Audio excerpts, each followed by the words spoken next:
अभी नहीं। अनिल न तो डरने वाला है, न रुकने वाला है, न हारने वाला है, न थकने वाला है। मेरा एक कारवां हमेशा बढ़ता हुआ चलेगा। संविधान मेरे लिए है कि नहीं है, क्या मेरा संवैधानिक अधिकार का संरक्षण होगा कि नहीं होगा, ये बात पूछने के क्रम में मेरे आंख से आंसू थे। अनिल कमज़ोर नहीं के पास जा रहा हूँ और वहाँ पे सारे बात को बता दूंगा। और गांधी मैदान थाना नानुकुर कर रहा है FIR करने में। नहीं रहना ऐसे राज्य में महोदय, नहीं रहना ऐसे राज्य में, और इसके लिए आत्मदाह के प्रयास होगा। तो आत्मदाह का परमिशन तो आपको मिलेगा नहीं मिलेगा तो नहीं मिलेगा, लेकिन मेरा लग जाएगा। सबको आपको बताऊंगा। सच्चाई के रास्ते पर हूँ। मैंने मांगा क्या? मैंने मांगा विज्ञापन, मैंने मांगा संविधान, मैंने मांगा कि आपने जो राज्यपाल कि इसके विरुद्ध हम लोग आवाज़ उठाएंगे तो कुछ समस्या आएगी, लेकिन हम लोग इससे पीछे ना हटेंगे, ना इससे डरेंगे।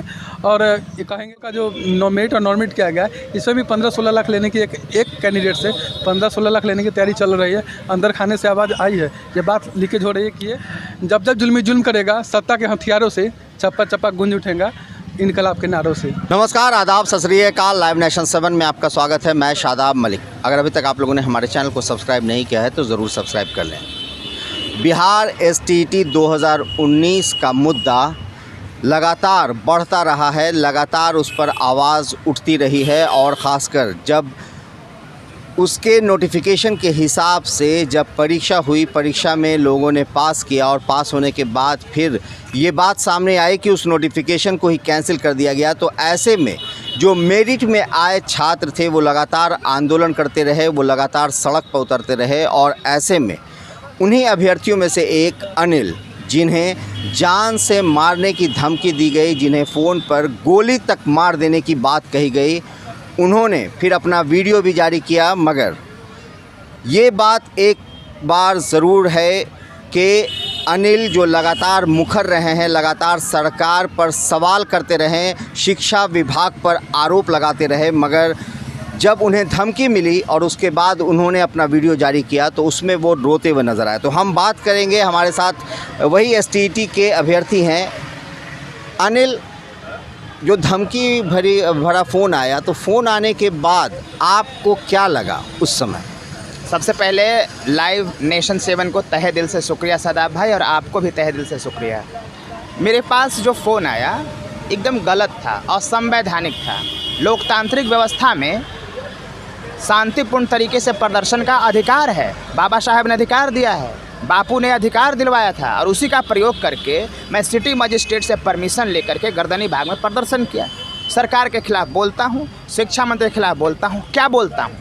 एक ही बात बोलता हूँ महोदय, कि आपने जो हमारा विज्ञापन निकाला था 2019 में, उस विज्ञापन के आधार पे हमने फॉर्म भरा, उस विज्ञापन के आधार पे आपने फॉर्म भरवाया, 3 साल तक इंतज़ार करवाया, हमने 3 साल तक तैयारियां की, नौकरी पेशा छोड़ के तैयारी किया, और अंततः परीक्षा के बाद रिजल्ट आता है, रिजल्ट के बाद विज्ञापन के चयन प्रक्रिया को बदल देना या कहाँ तक जायज़ है? तो ये तो आप लगातार सवाल उठाते ही रहे, मगर धमकी में आपको सीधे तौर से कहा गया कि आप सरकार के खिलाफ नहीं बोलिए और आप शिक्षा मंत्री विजय चौधरी पर जो आरोप लगा रहे हैं, इस तरह का बयान मत जारी करिए।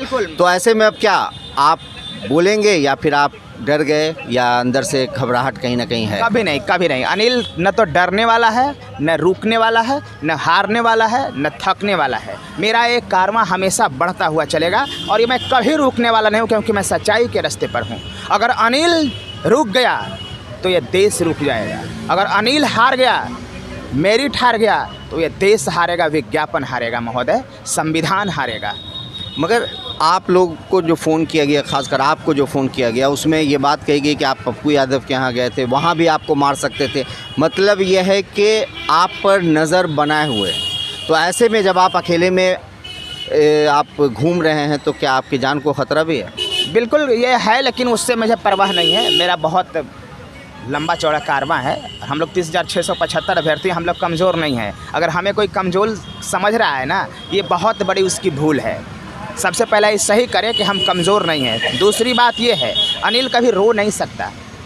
आंसू से एक भावुकता का वो आंसू था जो छलक गया, क्योंकि मैं पूछना चाहता था माननीय मुख्यमंत्री श्री नीतीश कुमार से, महामहिम राज्यपाल महोदय से, और ईश्वर स्वरूप, अल्लाह स्वरूप माननीय उच्च न्यायालय के महान न्यायाधीश और मुख्य न्यायाधीश महोदय से मैं ये कहना चाहता था कि महोदय बताया जाए, क्या इस राज्य में रहने का मुझे अधिकार है कि नहीं है? क्या संविधान मेरे लिए है कि नहीं है? क्या मेरा संवैधानिक अधिकार का संरक्षण होगा कि नहीं होगा, ये बात पूछने के क्रम में मेरे आंख से आंसू थे। अनिल कमज़ोर नहीं है। मगर जब आपको धमकी मिली तो उसके बाद से आप पटना में नहीं थे, आप अपने घर चले गए थे, तो क्या कारण था घर जाने का? सुरक्षा कारणों से हो सकता है, कहीं ना कहीं तो कुछ लगा आपको? बिल्कुल, फ़ोन आया तो कुछ तो है। उसके लिए मैं गांधी मैदान थाना में FIR दर्ज कर दिया हूँ।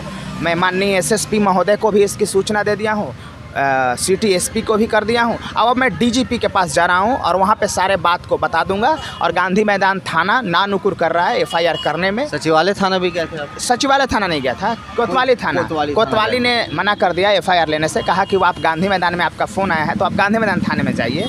तो खैर उनका वो विषय चीज़ है। मैं अभी जा रहा हूँ DGP ऑफिस में, मैं बात करूँगा कि महोदय वास्तविकता क्या है। लेकिन अल्टीमेटली एक बात सदाब भाई आप समझ लीजिएगा, हम लोग डरने वाले नहीं हैं। हम लोग विज्ञापन की लड़ाई लड़ रहे हैं, हम लोग सत्य की लड़ाई लड़ रहे हैं, हम लोग सत्यमेव जयते के पथ पे हैं। दुनिया में आज तक कोई असत्य के रास्ते पर चलते हुए नहीं जीता है। अगर अनिल, विज्ञापन और ये संविधान अगर हारेगा तो दुनिया के इतिहास में पहली बार ऐसा होगा कि एक सच्चाई के रास्ते पर चलने वाला इंसान हार गया। ये अभी दशहरा का पर्व है। दशहरा क्या है? बुराई पे अच्छाई की जीत होती है, यही दशहरा है। तो आपको धमकी मिलने के बाद जो आपके और भी जो अभ्यर्थी हैं, जो आपके साथी हैं, 30,000 के करीब जो आपके और लोग जो मेरिट में आए हैं, क्या उन लोगों का साथ आपको बराबर बना रहेगा? पूरा मेरा सभी साथियों का साथ मेरा बरकरार है। सबका भरोसा है मेरे ऊपर और सब साथियों को मैं ये भरोसा दिलाता हूँ कि अनिल कभी डरने वाला नहीं है। मेरे साथियों, अपने भाई पे भरोसा रखना। अंतिम सांस तक मैं अपनी आवाज़ को उठाता रहूँगा, सरकार के खिलाफ और शिक्षा मंत्री के खिलाफ हमेशा उठाता रहूँगा। कभी डरने वाला ना हूँ, मैदान छोड़कर भागने वाला नहीं हूँ, कभी नहीं। ये हो ही नहीं सकता। ये चांद और सूरज रहे या ना रहे, हो सकता है ऐसा। ये दुनिया ना रहे सदाब भाई, ये हो सकता है, लेकिन मैं मैदान छोड़कर भाग जाऊँ, ये कभी नहीं हो सकता। मैं कह रहा हूँ आपको, कभी नहीं हो सकता। तो आप लोगों का अब अगला कदम क्या होगा? जो आप लोग आवाज़ उठा रहे हैं, आपने गर्दनी बाग से भी आप लोगों ने आंदोलन किया, मगर सरकार ने जो अब आप लोगों की जो बात हुई प्रिंसिपल सेक्रेटरी से, उसके बाद अगर उस पर कार्रवाई नहीं होती है तो फिर आपका अगला कदम? हमारा अगला कदम रुका नहीं है, हमारा चल रहा है, आंदोलन चल रहा है। हम इंतज़ार कर रहे हैं। हमें 7 दिन का वक्त दिया गया था और 7 दिन के बाद अगर नहीं होता है तो हमने पहले ही ऐलान कर दिया है, आत्मदाह कायम उस पथ पे। आत्मदाह के लिए परमिशन लगेगा महामहिम राज्यपाल महोदय के पास, माननीय मुख्यमंत्री जी के पास और माननीय उच्च न्यायालय, उच्चतम न्यायालय के महान न्यायाधीश महोदय के साथ, पटना के जिलाधिकारी महोदय के पास लगेगा कि अगर आप मुझे इंसाफ नहीं दे सकते, अगर इस राज्य में संविधान का पालन नहीं होगा, कोई विज्ञापन निकालेगा सरकार राज्यपाल के आदेश से और 3 साल तक इंतजार करने के बाद रिजल्ट आता है, उसके बाद विज्ञापन के चयन प्रक्रिया को निरस्त कर दिया जाता है, तो मुझे नहीं रहना ऐसे राज्य में महोदय, नहीं रहना ऐसे राज्य में। और इसके लिए आत्मदाह के प्रयास होगा। तो आत्मदाह का परमिशन तो आपको मिलेगा नहीं मिलेगा तो नहीं मिलेगा, लेकिन मेरा लग जाएगा। सबको आपको बताऊंगा, मैं आपको बताऊंगा। उस दिन वहाँ पे लिखा था, लेकिन फिर मुझे सचिवालय से निर्देश आया कि अभी आप रुके, 7 दिन का वक्त है आपके पास, आपके फेवर में मैं रास्ता निकालूंगा। लेकिन मुझे फेवर नहीं, विज्ञापन का पालन होना चाहिए। हम भीख नहीं मांग रहे हैं, रुकने वाले नहीं हैं। अनिल भीख से नहीं खुश हो सकता। हमें विज्ञापन चाहिए, हमें संविधान चाहिए, हमें अधिकार चाहिए। हमारा जो 3 साल जीवन के मैंने बर्बाद कर दिए, उसका हिसाब चाहिए। कोई भीख अगर देने की बात करता हो तो वो भीख नहीं हमें चाहिए। और हम कभी भी रुकने वाले नहीं हैं, कभी थकने वाले नहीं हैं, कभी हारने वाले नहीं हैं। जीतना एक हमारा उद्देश्य है और दूसरा हम कभी मान ही नहीं सकते। और अनिल कभी भाग नहीं सकता मैदान छोड़ करके, कभी नहीं भाग सकता। मैंने कुछ सेकंड पहले आपको बोला कि चांद और सूरज रहे या ना रहे, ऐसा हो सकता है। ये पृथ्वी रहे या ना रहे, हो सकता है, लेकिन मैं मैदान छोड़कर भाग जाऊँ, ये कभी नहीं हो सकता, कभी नहीं हो सकता। तो एक बात बताइए कि जो धमकी आई और धमकी के बाद क्या आपको नहीं लगता कि सुरक्षा आपके लिए ज़रूरी है? सुरक्षा ज़रूरी है और मेरे कई साथी लोग हैं, सब मेरे सुरक्षा से चिंतित हैं और सबने बोला है कि सब हम लोग साथ में रहेंगे। और अनिल भाई कुछ नहीं होगा, रुपेश भाई हैं मेरे साथ रहते हैं और मेरे साथी हैं जो मेरे साथ रहते हैं, सब लोग हैं।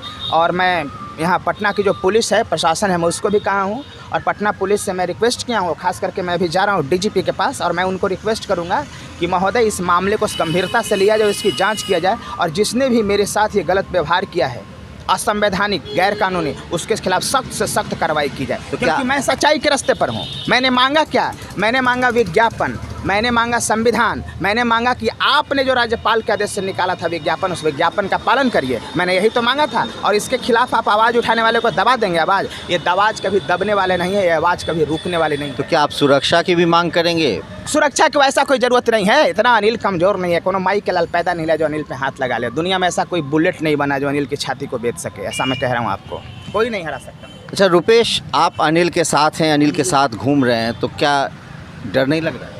नहीं, डर क्यों लगेगा? डर नहीं लगता है। एक फ़ोन कॉल से क्या डरना है? फ़ोन पे आकर धमकी दे देने से कोई डरता है क्या? कोई नहीं डरता। आजकल फ़ोन पर बहुत लोग आते धमकी दे के चले जाते हैं, कोई डरने वाला नहीं है।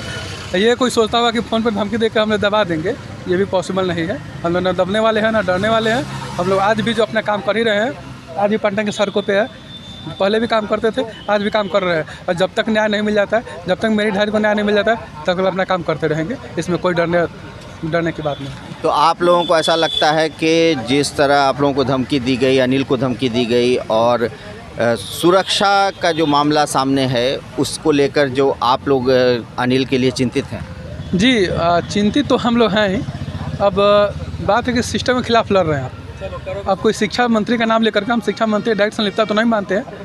अब वो तो जांच का विषय है। अब तो गांधी मैदान थाने में कंप्लेन दर्ज है। लेकिन ये ज़रूर है कि थोड़ा सुरक्षा को लेकर हम लोग चिंतित रहते हैं कि हम लोग बाहर हैं, मार्केट में हैं, अपने आवाज़ को उठाने आ रहे हैं। कोई हादसा अगर हम लोग के साथ हो जाता है तो ये अतिशयोक्ति नहीं होगा, ये हादसा हो सकता है। क्योंकि इतने बड़े शिक्षा माफिया लोग बैठे हुए हैं ना, वो ये अरबों खरबों का मामला है, 2-4 रुपये का मामला है नहीं, ये अरबों खरबों का मामला है। एक आप तो कुछ दिन पहले सुने थे ना, 12568 में तो बहाली हुई है, उसमें एक बच्चे से 8-8 लाख रुपये ले गए थे। तो और ये हम लोग का जो नॉमिनेट और नॉर्मिनेट किया गया है, इसमें भी 15-16 लाख लेने की एक कैंडिडेट से 15-16 लाख लेने की तैयारी चल रही है। अंदर खाने से आवाज़ आई है, ये बात लीकेज हो रही है कि ये 15-16 लाख एक स्टूडेंट से, एक विद्यार्थी से लेंगे। तो ये तो 30,775 अभ्यर्थी हम लोग हैं। अब ये तो अरबों खरबों का मामला है। तो हमें तो मालूम है कि इसके विरुद्ध हम लोग आवाज़ उठाएंगे तो कुछ समस्या आएगी, लेकिन हम लोग इससे पीछे ना हटेंगे, नहीं से डरेंगे। और ये कहेंगे ये बात कि जब जुल्म करेगा, सत्ता के हथियारों से चप्पा चप्पा गूंज उठेगा इनकलाब के नारों से। हम लोग 30,775 अभ्यर्थी हम लोग हैं। तो हम लोग कदम बढ़ा दिए, सब लोग मिल करके साथ में लड़ रहे हैं और अपना न्याय लेकर ही रहेंगे।